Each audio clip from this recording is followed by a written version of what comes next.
Hai, selamat jumpa, salam sejahtera untuk kita semua. Pada video kali ini kita akan membahas soal pilihan ganda dan kunci jawabannya. Pendidikan Pancasila dan Kewarganegaraan kelas 10 SMK dan SMA.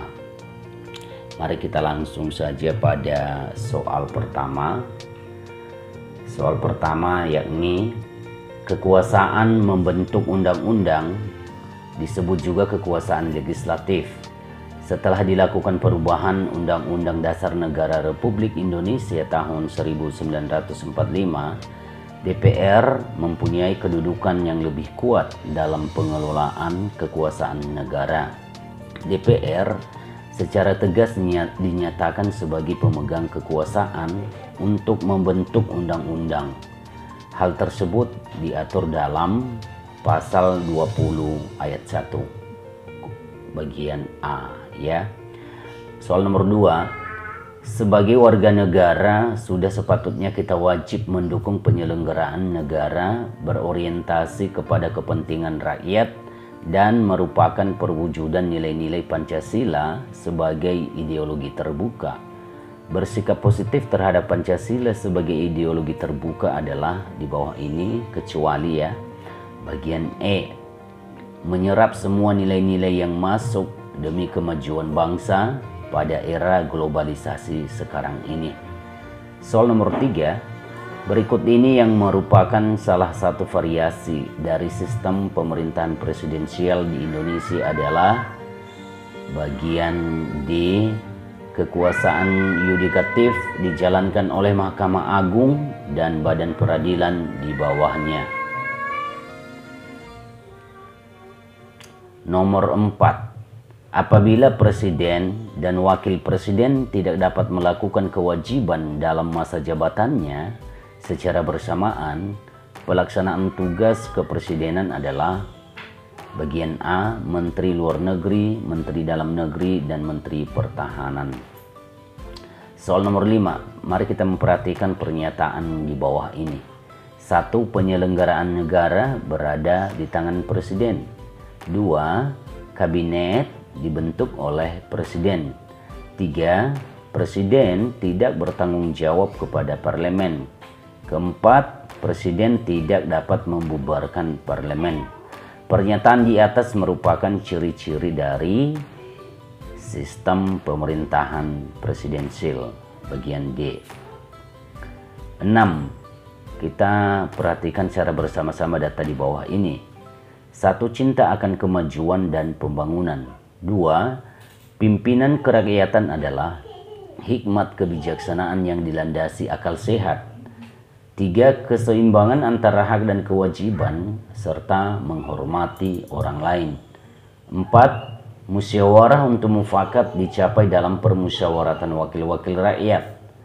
Nah, berdasarkan data di atas yang merupakan implementasi dari nilai kerakyatan terdapat pada nomor A, 2, dan 4. Nomor 7, hak prerogatif diartikan sebagai kekuasaan apa?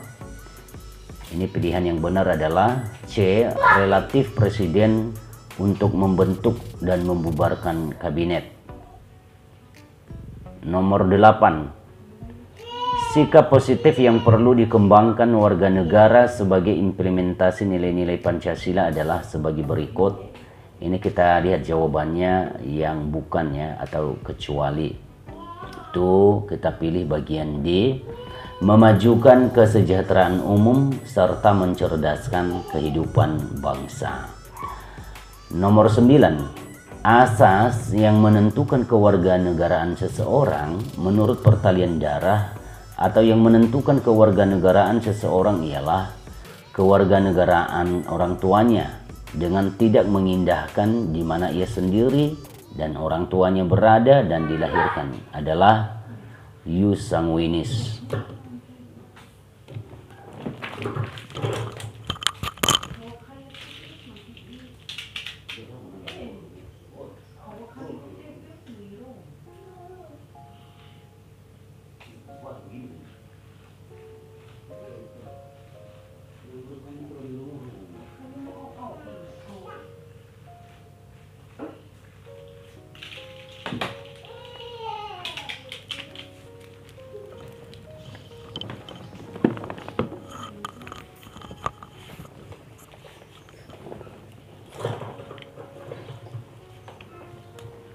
9. Asas yang menentukan kewarganegaraan seseorang menurut pertalian darah atau yang menentukan kewarganegaraan seseorang ialah kewarganegaraan orang tuanya dengan tidak mengindahkan di mana ia sendiri dan orang tuanya berada dan dilahirkan adalah bagian E, ius sanguinis ya, ius sanguinis. Nomor 10, seorang keturunan bangsa B, ius sanguinis, lahir di negara A, ius soli. Oleh karena ia keturunan bangsa B, maka dianggap sebagai warga negara B. Akan tetapi, negara A juga menganggap warga negaranya karena berdasarkan tempat lahirnya. Maka jawaban yang paling tepat di sini adalah bagian C, bipatrid. Nomor 11. Mereka yang berdasarkan hukum tertentu atau menurut undang-undang merupakan anggota dari suatu negara. Hal ini dinamakan warga negara. Nomor 12. Asas kewarganegaraan yang menentukan bahwa peraturan kewarganegaraan mengutamakan kepentingan nasional Indonesia yang bertekad mempertahankan kedaulatannya sebagai negara kesatuan yang memiliki cita-cita dan tujuannya sendiri adalah bagian C, asas kepentingan nasional. 13. Penerapan hak warga negara di bidang politik dapat diimplementasikan dalam bentuk A. Memasuki anggota partai politik. 14. Dalam sistem pertahanan keamanan rakyat semesta, rakyat berfungsi sebagai apa? Sebagai kekuatan pendukung pertahanan keamanan, bagian D. 15. Contoh keikutsertaan siswa di sekolah dalam pelatihan dasar kemiliteran dapat dilakukan melalui kegiatan C. Mengikuti kegiatan kepramukaan dengan penuh kesadaran. 16. Pengelolaan kekuasaan negara dilakukan oleh lembaga-lembaga negara. Pengelolaan kekuasaan negara tidak hanya dilakukan oleh presiden beserta para menteri negara selaku pemegang kekuasaan eksekutif, bagian B. 17. Apabila presiden dan wakil presiden tidak dapat melakukan kewajiban dalam masa jabatannya secara bersamaan, pelaksanaan tugas kepresidenannya adalah Menteri Luar Negeri, Menteri Dalam Negeri, dan Menteri Pertahanan. 18. Kegiatan yang menunjukkan kewenangan presiden sebagai kepala negara adalah A. Membentuk kabinet menteri. 19. Hak prerogatif diartikan sebagai kekuasaan C. Relatif presiden untuk membentuk dan membubarkan kabinet. 20. Berikut ini yang merupakan salah satu variasi dari sistem pemerintahan presidensial di Indonesia adalah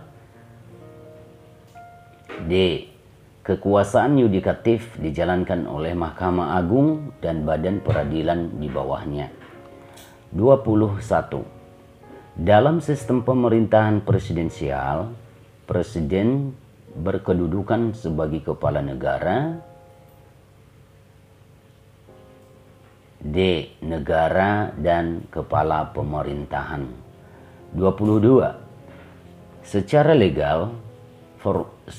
legal formal, pencurian ikan oleh kapal asing di perairan Indonesia dapat dikategorikan kejahatan luar biasa.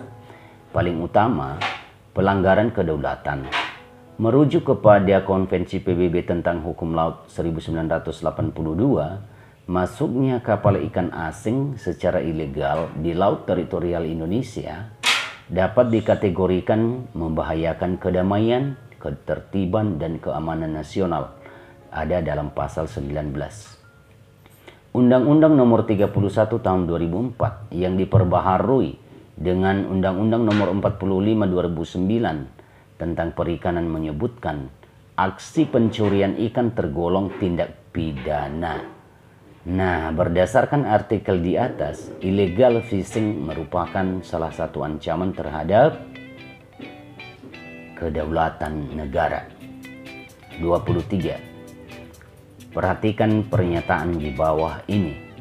1. Penyelenggaraan negara berada di tangan Presiden. 2. Kabinet dibentuk oleh Presiden. 3. Presiden tidak bertanggung jawab kepada Parlemen.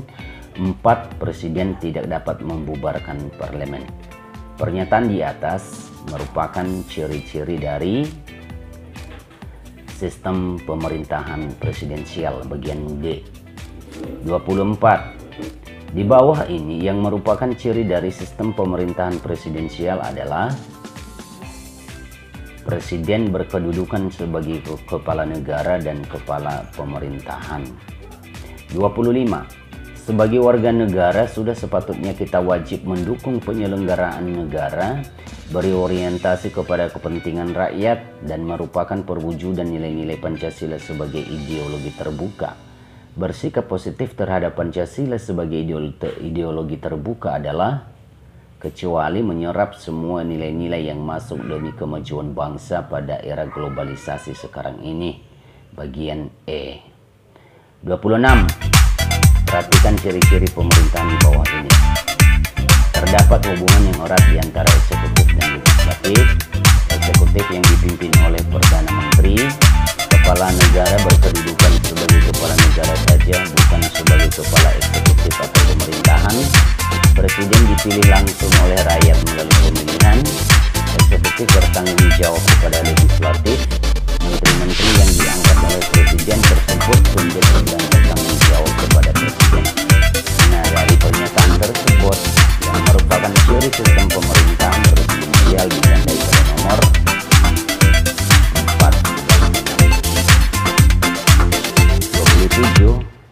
Perhatikan data di bawah ini. Cinta akan kemajuan dan pembangunan. Pimpinan kerakyatan adalah hikmat kebijaksanaan yang dilandasi akal sehat, keseimbangan antara hak dan kewajiban, serta menghormati orang lain. Musyawarah untuk mufakat dicapai dalam permusyawaratan wakil-wakil rakyat. Berdasarkan data di atas yang merupakan implementasi dari nilai kerakyatan terdapat pada nomor A, 2, dan 4. 28. Sikap positif yang perlu dikembangkan warga negara sebagai implementasi nilai-nilai Pancasila adalah sebagai berikut. Kecuali memajukan kesejahteraan umum serta mencerdaskan kehidupan bangsa. 29. Dalam rangka perwujudan sikap terbuka, diperlukan kondisi yang dapat menumbuhkan sikap tersebut kecuali terwujudnya pemerintahan yang kuat dan absolut. Bagian D. 30. Mereka yang berdasarkan hukum tertentu atau menurut undang-undang merupakan anggota dari suatu negara dinamakan warga negara. Iya. Oke, kita masuk pada poin atau nomor 31. Pada dasarnya yang dapat membedakan antara warga negara dan bukan warga negara dapat ditinjau dari aspek yaitu hak dan kewajiban. Bagian E. 32. Asas yang menentukan kewarganegaraan seseorang menurut pertalian darah atau yang menentukan kewarganegaraan seseorang ialah kewarganegaraan orang tuanya, dengan tidak mengindahkan di mana ia sendiri dan orang tuanya berada dan dilahirkan, adalah ius sanguinis. Nomor 33. Hak untuk mengembangkan karir pendidikan, mendirikan lembaga pendidikan swasta, dan ikut serta menangani pendidikan, itu adalah hak di bidang pendidikan. Bagian D. 34. Penerapan hak warga negara di bidang politik dapat diimplementasikan dalam bentuk memasuki anggota partai politik. 35. Menurut Undang-Undang Nomor 12 Tahun 2006, warga negara Indonesia akan kehilangan kewarganegaraannya jika bersangkutan A. Anak yang lahir dari perkawinan yang sah. dari seorang ayah warga negara Indonesia dan ibu warga negara asing. 36.